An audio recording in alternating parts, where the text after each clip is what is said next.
Growing up, I always knew that I was adopted. It just never crossed my mind that I'd ever find my parents. Nathan Boos says he's gone through his entire life never knowing who his biological parents were. I was adopted right at birth, right out of Marshfield, is where I was born. Nathan's adoptive parents knew who his biological parents were, but because Nathan never asked, they never told him, until one day. And my mom just happened to come by one day and said, well, you're friends with your dad on Facebook. After continuing this conversation with his adoptive mother, Nathan discovered his biological father is a truck driver, just like him. And that's when Nathan got curious. She just went on my Facebook and went through my friends list and brought up his picture.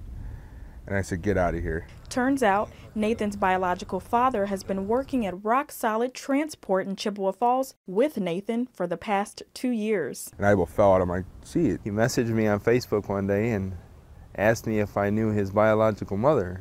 And I'm like, yeah, that's my ex-wife. I about fell out of my seat. I'm like, oh my God. Bob, who has 2 other children with his ex-wife, says the choice to give Nathan up for adoption was a difficult one, caused by financial stress. Back then, I wasn't much of a dad. His biological mom had chosen the adopted parents. And like he said, because they were somewhat related. Distant cousins, I believe.